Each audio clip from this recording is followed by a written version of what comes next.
Hey, everybody, welcome to the Multifamily Legacy Podcast. I'm your host, Corey Peterson. You know, we have a really good show for you today. We're going to be talking to Jens Nielsen. And Jens has a unique story of, starting at 45 years old and really just kind of pushing into the real estate space. And I think you're going to relate to him a lot in his journey and what he's doing and where he's going. I think it's going to be really educational to see how he's kind of methodically went down the road of real estate and how he's winning, and he's winning big, and he's about ready to quit his job. And, he's got just an amazing story. You're going to have him share it in a minute. And I think you're really going to you're going to really like it. With that said, a couple little neat little nuggets I want to share with you guys. What's going on in, Kahuna land is that we are now accepting applications to our boardroom. We didn't have it all the way open or ready to launch. We do now. So we have an event coming in October. We are running a special. We normally charge $7,500 for this event, and you get everything from us, and as well as mentorship, a sponsor on your deals, me, underwriting help, all the access to my team. Anyways, to go and apply, because we're only allowing 60 people to this event. It's not a big event, it's a small event. We try to keep it really intimate. We only do this event 2 times a year, and in 2020, we're only doing it this one time in October. So if you would like to get involved, we're doing a special. Normally it's $7,500. It's only going to be $5,000. We can put you on a payment plan. But you go to kahunaboardroom.com, and you can apply for that. You're going to talk to my wife, Shelly. She's going to go over it and see if we're a fit and get you started. So we'd love to have you. You get all access to our entire course and systems and training for the boardroom immediately. And plus, we got a lot of done-for-you things that we do as well. A lot too many to mention in this podcast. I'm not going to sell it super hard. I'm just saying if you're looking for a true step up to someone that's going to teach and coach you and really guide you in a very meaningful way, and not just be the guru that's going to sit on the sidelines and doesn't really care, then you should join our boardroom. I think you'll find that we are family, and that we have just a great group of people that are out there doing deals. Next is, if you'd like to learn how to invest with us, right? Our portal is open for the Kahuna Deal Room. So if you go to kahunainvestments.com, you can join the deal room. That's a process we have to create a pre-existing substantive relationship. We have a process for that. It takes a little while, but it includes actually answering some financial questions, hopping on a one-on-one call with us, where we'll go over what we do. We get to know you, you get to know us. And then we have some steps that will move forward in that relationship. So we'd love to get to know you there more, and really have create a substantive relationship with you. So with that said, I'm super excited about this show and what's coming up. I think you're going to get really jazzed about it. So let's get ready, and here we go. All right, Jens, welcome to the show, man. Good to have you here. Hey, thanks, Corey. I appreciate the opportunity to talk to you today. I think your story is really interesting, and it's what a lot of people don't understand. And I think if you listen to this podcast enough, you'll understand that I believe real estate is an absolute journey. You start somewhere, and you start working towards the goal of what you really want to be, and I think that's exactly what you've done. So I would love for you to share your story and your remarkable journey, and how you've kind of started in real estate and where you're at now, because I really think it'll help inspire a lot of people. I appreciate that. Yeah, so as people can probably guess from my name and my accent, I wasn't born in this country. I came here 24 years ago, actually, 1996. So it's been a while, and did the traditional thing, right? Got an education, got a good job. So I've been in the IT telecommunication field for the last 25 years. That has worked out. It's comfortable, and I was making money, and I was like, this is what you're supposed to do. Until I realized, I have another 20 years ahead of me if I ever want to retire, or whatever you call it. So like that's not going to work. I don't want to You work started 20 wanting more the real years. American dream, right? That's right. Not just the one that you're in America, but the one where you actually can do whatever you want and really go a lot farther than where you're at. That's, to my mind, that's the epitome of what the American dream is. That's right. Right. Just creating opportunities for yourself, right? Yeah. And not relying on somebody else to give you a paycheck. So that's kind of the idea I had. I was like, okay, what can I do here? And I would, being in IT, I was like, oh, maybe I can start a consulting company. Maybe I can do all these different things, but it all seemed like just another job. I was like, no, that's just another job, and it's not going to give me any freedom. I'm still trading my time for money.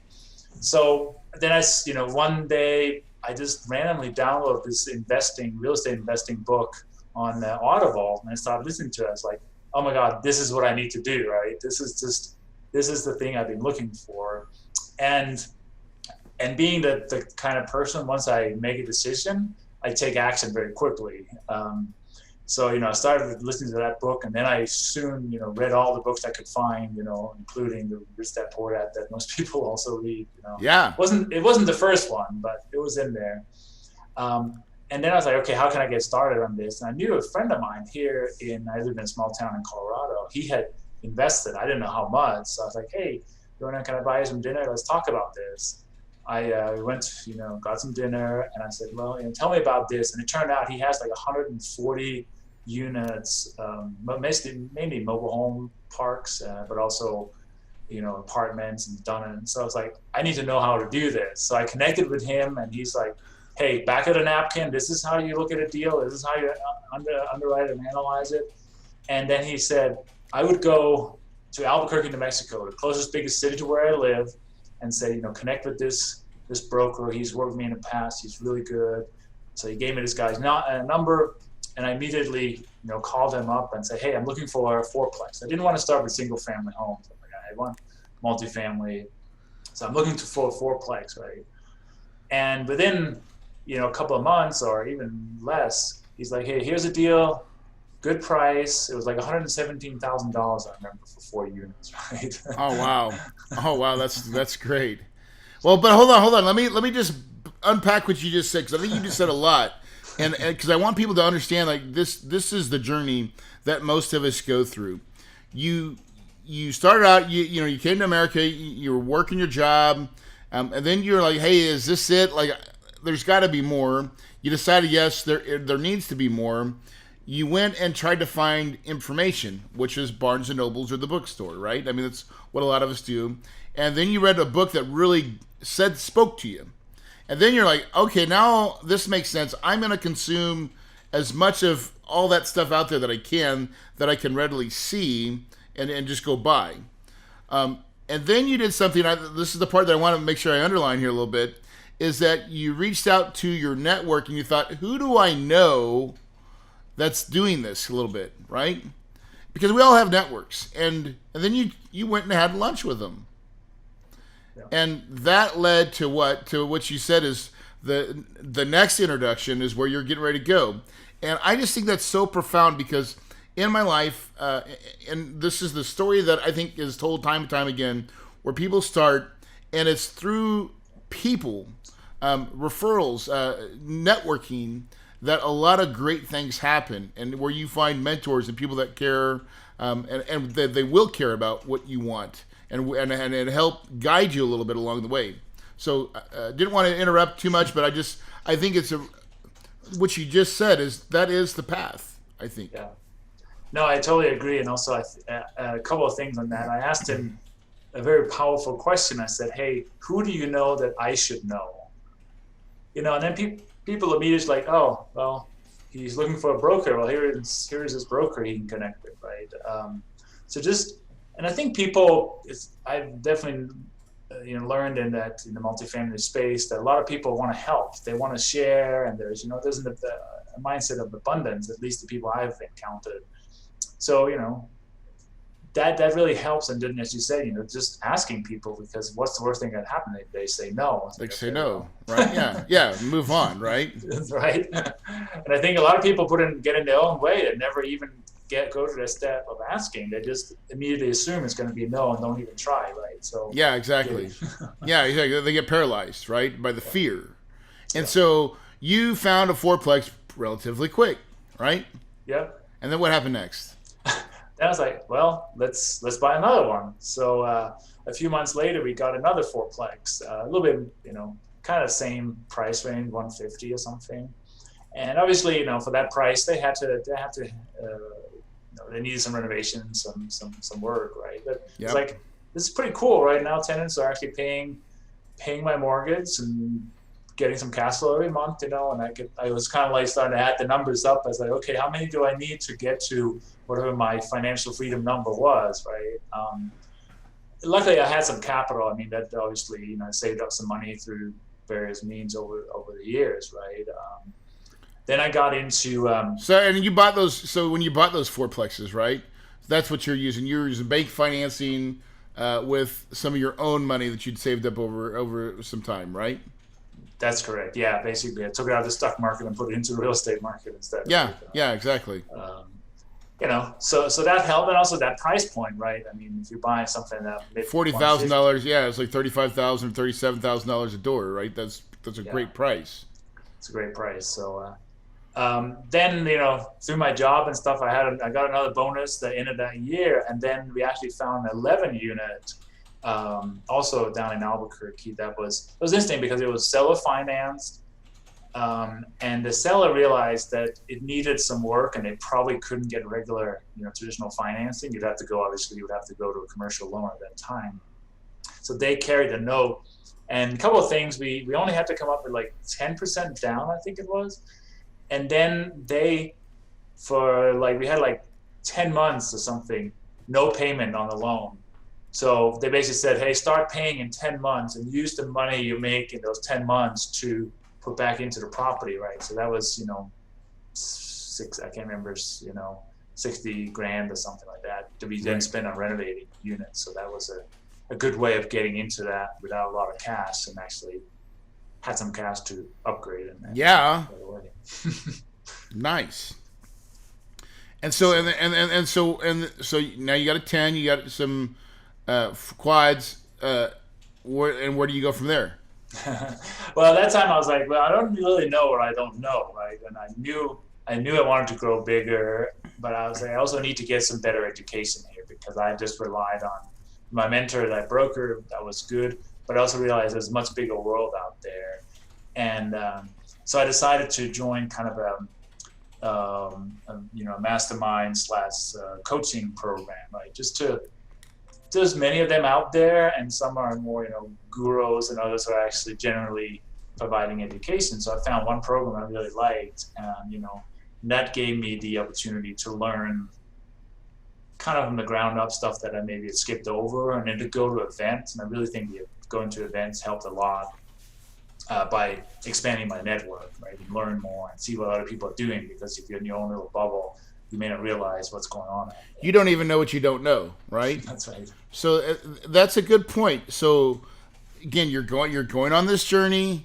You're having some success. You're starting to feel pretty good, but then you're like, well, what if I, how do I go bigger? How do I, and then what I don't even know? Like, you're like, oh gosh, and so you said, I probably need to buy some education. I need to get involved with a group, and I'm going to do some research. It sounds like you took your time trying to find the right group or the right, to invest your hard-earned money into for, truly mentorship, more so, and some coaching, right? That's right. And from there, that helped give you confidence. And then but you just didn't stop that. You still went to other events and started networking, which I'm telling you, I believe that's wholeheartedly the people that really want to get into this business and do this business. They inevitably do exactly what you're doing. They go all in. They go to every event that they can afford, that they can find. And more now, syndicators, even people like me that teach and coach, are offering doing events for a lot cheaper. We just want to make it easy to get to. Of course, there's always some pitches. There's always something to buy at those events, right? That's what they all want you to do, right? Me included. But what can happen there's always the back of the room, right? And that's where all the deals happen. Like, you find people that you can maybe JV with, other potential partners, money people that have deals. That's all in those spots. And people, especially when they all get together, multifamily people get together, they're all like, everybody's trying to bring something to the table, right? That's true. Yeah, and you're right. It happens in the back of the room or out in the hallway, right? I mean, some of my best friends and partners now are people I've met at those events, even investors and stuff like that, just because, there's people that go just to learn and want to invest passively. There are people who want to do deals, so I have, really found this has just been an amazing experience. Yeah, I typically just go to hang out in the back of the room. I'd love to come to your next event, right? When you have a live one. Yeah, man. We're getting ready to actually do, we're planning, we've not done a big event. I've always kept my events small, but this next summer we're going to do one. And we're going to make it really cheap, and we're going to make it pretty awesome, I think. So cool. We'll get you the event to that one. It's going to be really cool. That sounds awesome. That's great. So, okay, so now let's talk about, so then you got some education, and then you transitioned to do something big, right? Yeah, there was an intermediate step because I knew, to grow big, I would have to take on investors or partners or whatever because I ran out of money. So we did find a 38-unit deal also down in Albuquerque that we JV'd on. So I got me, a couple of buddies, and actually I partnered with that broker I was talking about earlier. So, we got together 4 or 5 of us. We bought this 38-unit deal, $1.2 million, and we've been. It was a little bit of a rehab project. We kind of it's 2 years into it now. We're finally about done. This is taking a little bit longer than expected. So learned a lot. Saw that budgets you put together may or may not be accurate in the long run, but it's been a great experience because I've really just kind of followed along. As often as I could get. As often as I could, I would go there and see what's going on now. Was that your first deal that you truly kind of raised private money, would you say? Yeah, it was the first deal I got some, partners into it for sure. Yeah. So we call it private money or partners. You just say, hey, I've found a deal. I'm gonna get the broker. You got the broker in on the deal. And then were your other partners people that you'd worked with, co-workers at all, or? It was actually like friends and family. Friends and family, right? Yeah, They'd been watching what you did. They're like, hey, we want to be a part of that too. That sounds great. Let's all get together. Yeah. Right? That's obviously your first, your first source of money is quite often friends and family. Right? Yeah, absolutely. And so, but they'd watch you. They're watching you play real estate. I mean, this is the power of telling your story. And when you get in action, people are actually watching.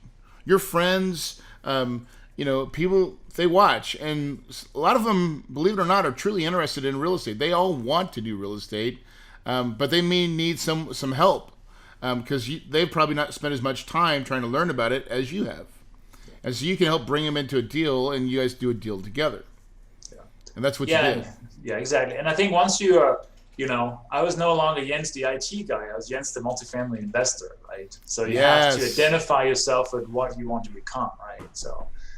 And that's much more interesting in the conversation than the IT guys. Like, oh, well, I know 20 of those already, but I don't know any real estate investors. Right? So. Yeah. And how does that make you feel? I think it's very interesting because you quickly see people that have capital that are drawn to that. Well, here's another way to continue to grow our net worth, right? So. And people's like, well, we own one rental house, but we really want to grow bigger, and we have plenty of money, but we don't have time. So can we partner with you, right? So I think it's gone pretty well. I mean, not everybody, and also you got to think about if you're in a room, not to discriminate against, but certain, if somebody just came out of college may not have the money available, but somebody who's had a successful career for a few years may be a better person to spend some time with, right? Yeah, it really is. There's nothing wrong with that. I don't think there's anything wrong with that. In fact, when I used to be a financial advisor, my company told me, hang out where money's at, right? And so, right. It's not always at college unless it's Harvard, right? Then there's money there. But you're going to be talking with generally older people that have been around the block and are, own businesses or, own practices, doctors, dentists, chiropractic, high income earners. You'll have a better chance of having people that have extra disposable income that are looking for a place to put it. Yeah. I always say everybody has a money problem, right?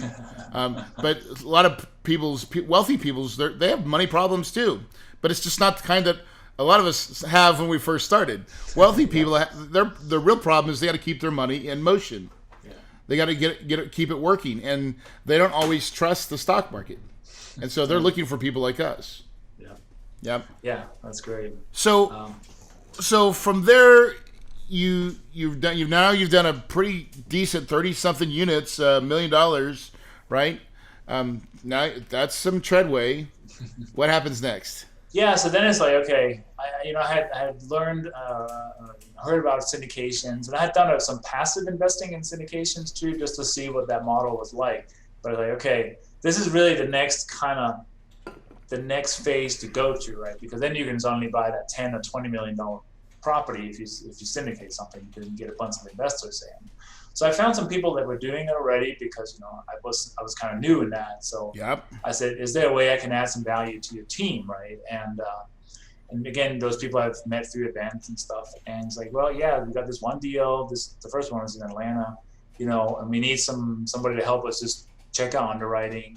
We need somebody to go on the due diligence trip. We need somebody to help us raise some equity, and bring some investors to the deal, right? So we partnered up that way, right? And I was able to bring some money, not a ton, but just a little bit. It gave me like that confidence that people had been listening to my message. I had been growing that investor base, and people were actually willing to commit money to a deal that I had, right? So that was kind of my first, intro into the syndication world. And then Jens, it kind of escalated. Yeah, Jens, I think that's profound. Listen, for everybody listening right now, understand what he just did. He got up to 34 units. Then he's like, I'm ready to go truly big time. And he's like, instead of doing it all on my own, I'm just gonna go. And you said you'd met some people, and you're like, hey, how can I add value to what you guys are doing? I know some people. I've got the skill set, IT. I can help in the due diligence. I can be of value to your team, and at the same time, you're going to get a little bit of education because you said you picked a group that had some experience and already doing it, and were somewhat successful, right? They were successful. Yeah. I believe this wholeheartedly. The easiest way to learn this business is to add value to others and jump on, even if. I'm sure they didn't give you a big percentage in that first deal, right? Nope. But a little bit. But you got something, and you got experience, which is more valuable than anything that you could ever get, right? Monetarily wise, yeah. Right? All right. So I don't mean to keep jumping in your story, but man, but it's because there's some great parallels here that people just got to pay attention to. So. Keep going, man. So it's all good. Yeah, and it taught me how to talk to investors, right? What questions do investors have? If they look at the huge legal documents, make sure you kind of understand what what's going on there, right? So they can ask, well, when are we going to exit? What are the splits? What are the waterfall? All these technical terms, right? That you need to know, so you can share the confidence about that deal with your potential investors. So that was great. And then, it basically kind of just grew from there. So I met another gentleman that I've actually become really good friends with that were doing some stuff. And he had just done one syndication. He was getting ready for his second one. So this was in Pennsylvania, of all places, but great cash flow area. And I was like, well, and he needed a little bit of process, a little bit of system around it, because, he was still growing. So I was able to really add some value there. We set up the way to do, electronic signatures. We did our webinars, all those things that he probably would have struggled with a little bit. So I helped him with all those things, because I'm, 2,000 miles away, but I could do it through technology, and I was able to help him there. It's right up your alley. Right. So we bought a 205 unit deal in Erie, Pennsylvania in June of last year, and that has gone really well, and that was, $10 million and you got a way bigger percentage on this one too, probably. That's right. Right? Yeah, I did, absolutely. And I'm actually doing another deal with him right now. Not maybe the best timing with what's going on, but it's 127 units that we're buying. Same market, and I'm getting in. Yeah, and so you're adding value, you're raising money, and he's doing the same. Everybody, but you found by networking, surrounding yourself, putting yourself in the game, bro. Look where you're at. How long have you been doing this? 4 years. 4 years. So, I mean, Most people don't understand. 4 years is nothing, right? I mean, when you look back at it, you're like, I learned it's a journey around the whole time, but think about what your next 4 years. Because what is? I mean, what does the future look like for Jens? Yeah, so I mean, I still have a W-2 job. My goal is, what is it, May 1? Coming out May 1, 3 more months, and then I'm going to leave my full-time job. So that's the goal. That's exciting. It is, yeah. And I mean, you're right. I mean, I've done this having a full-time job and other interests. So it's really been really long days. But if I can cut out 40 hours to do real estate, I mean, the just imagine the difference, right? Yes, just imagine when you can put all your efforts. So that's the last piece of that is you were doing this all while you had a job, right? Yeah, exactly. And so, but listen, that's sometimes what it takes to get ahead. In the beginning of your career, like even I look back when I first started in real estate, man, I had to grind. I had to really work long days, long nights, consuming information, learning the business, researching, understand the process, getting better at it, making phone calls, all that stuff that you're doing to set you up for a life that no one else is willing sometimes to do the work to get, right? Now, are you married? Do you have kids? I'm married, no kids, so that's I guess there's a slightly less distraction there, I guess. Well, yeah, but like I just talk about what is your why? Like, what drives you? What drives Jens?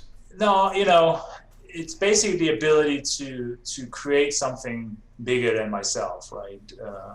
And then I want some more freedom because it's been working for somebody else for so long, right? So I have that passion around being able to travel, see other places, get some location independence there, and basically just growing with people. Because, for example, going to IT conference with like, oh my God, I want to hang out with these people. I go to a real estate conference and everybody is just having a great time, right? So it's a different group of people, isn't it?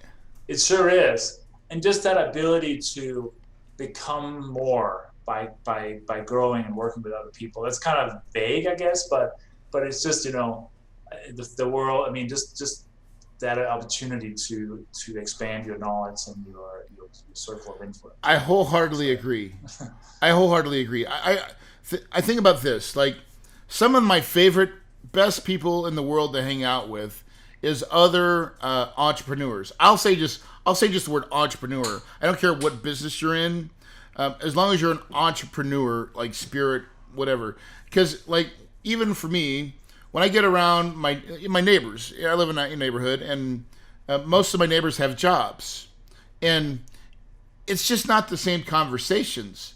There's not as much joy or freedom or traveling because they have to work and do. And yet when I'm with my real estate buddies, it's freedom. It's whatever we want to do. Let's go plan a trip. Let's go travel. And their outlook on life is honestly just opposite. Is that what you find too? Absolutely, yeah. Because we know that if our efforts is going to have a direct effect on the outcome, right? In your job, yeah, you can slack off potentially, and nobody's going to really notice, and you still kind of get paid. But there's no excitement. You're not living your core value there. Yeah. So you're not living up to what you think you could be, right? Right. I think that's what it comes down to. Something about that entrepreneur spirit that I know you have. And when people that are listening to this podcast, if you're taking the time to listen, I believe you have it too, because you're out there trying to self-educate. You want something. There's something in you that says, I want more. I want to live a fulfilling life with no regrets. And a lot of us get stuck. Some of us get stuck, but the great news is you can turn it on at any time. Jens, 4 years ago, right? Different story, but now your whole outlook, it just it vectored off completely different. Right. That took me a long time. I was 45 before I got started, or 44 before I got started, right? So yeah. But that doesn't mean it's too late, right? Hell no. So. No, exactly. And that's the whole point, is that in 4 short years, you're plotting a course that's radically taking you, like in 3 more months, you may be telling your job to go take a hike. Right.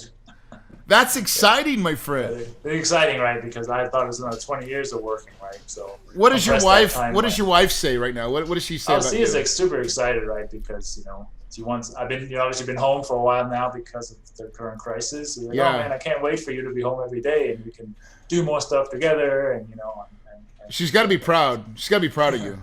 Oh, she's loving it. I mean, she works hard too and has a lot of her own ambitions and everything. But no, she is. So yeah, just every night we're like, oh my God, look at all the stuff we accomplished this week. Yeah, look where we've come in the last where we started to where we're at now, and then you say, well, and then here's the future, and you're like, oh wow, that's something I want to step into, right? Let's lean into that because that sounds like the life that we were made for.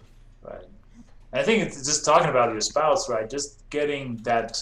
Make sure you explain what's going on and why you would want them on board with that path, right? Because it's not easy and it's not gonna be. Well, she's probably also seen you work a lot too, right? That's right. So, are you willing to take that sacrifice? 4, 5, 6, whatever many years it takes. Because she's sacrificing now. Life. Yeah, she has been for the last 4 years. Not getting as much, Jens time as she wants, right?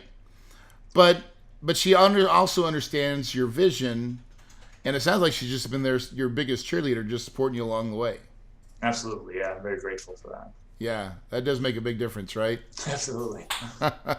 So, what advice would you give to new people out there that are listening to this podcast right now saying, can I do that, right? Or what advice would you give? I mean, take action is pretty much the biggest thing, right? Obviously, get some education and then take some action. If you don't have money, talk to your family, talk to some friends, or whatever it may be, right? If you have studied, if you have learned, or this is how I buy a property, and you don't have a lot of capital, you find somebody who doesn't have the time but has the money, and you just do a deal with them, right? Ideally, you do it by yourself, so you don't risk other people's money. But if you take, your families, it's okay too. Just take action. There's no substitution for action. And I think, if you want to get into the syndication world and all that stuff, I still believe, risk your own money first and make sure you know what's going on before you start on taking investors, right? I mean, a lot of people want to just shoot for the moon, and that may or may not work. I just say take action, do something small, and grow from that, right? But also begin with the end in mind. So if you want to syndicate, what is the process? I started talking to investors, years before I actually had a deal they could get into. So, right? Yeah, planting seeds early, right? And trying to understand it, because there's a lot of risk, there's a lot of responsibility once you grab other people's money and you go put it in a deal. Yeah. And you gotta make sure that you understand the process so it's super successful. What favorite book do you have out there? What's a book that you'd highly recommend? There's so many. I really like, because we were talking about this earlier, how that trajectory is changing from, being an employee to being an entrepreneur. So really one book that has impacted me was the Slight Edge by Jeff Olson. And that talks about that small incremental change every day to get to wherever you want to be, right? It doesn't happen overnight, but you keep stacking it, and then you're completely a different version of where you started. Yeah. So just that mindset of the little things you do every day over time adds up. It's not, nobody is an overnight success. It's that 10-year overnight success type thing. Right. So, yeah. Overnight success, 10 years in the making, right? Yeah. What advice would you give your younger self when you first started? What advice would you give yourself now? Back then? I think one of the things I've learned, and I've still since sold some of those earlier properties, be very careful about the area you're buying in, right? So understand and look carefully in the neighborhood you're buying in, because some of the earlier stuff was not in the greatest neighborhoods. Yep. It is worth paying more money for a better area for sure. Yeah, areas are very important. And really, that helps either increase your value or sometimes it can decrease if you get in the wrong one. So, very, very, very mindful of that. And then, for people that are looking to get a hold of you or learn more about your company and what you guys do, I know you said you do a little bit of coaching as well, mentoring as well, right? Yeah, I do a little bit of one-on-one. I think you do too, right? So I have some students that want to learn how to get into this field. Especially I can relate to people that are just getting started because they're not that far in the past, right? So Yeah.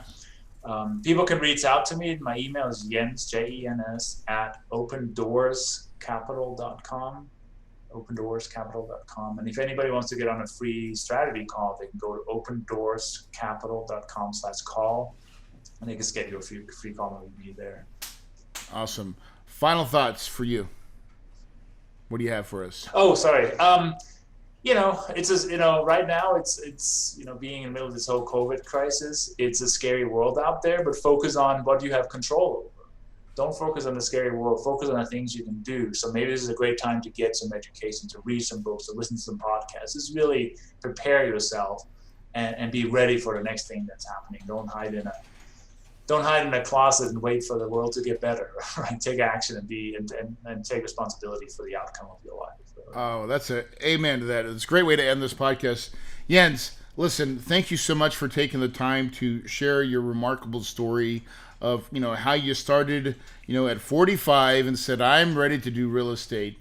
And you just jumped in with both feet. You learned along the way. You did it actually very methodical and very, where I say out of the box, but to me this is like very natural, is asking for help along the way. It really is. You seem to display what I believe is the easiest way to get to the cheese, is to ask for help, and the right people will come in and the wrong people will repel, and you've learned a lot of lessons along the way, and here you are now positioned to really take advantage of something beautiful. And I say, if we can say there's anything beautiful out of COVID-19, which there's not, but real estate's going to be coming on sale, or at least prices are changing. So I think there's going to be more opportunity, and you're positioned really well to take advantage of that, right? And so, there's at any crisis, there's always opportunity. I think of the last 2008, 2009 debacle.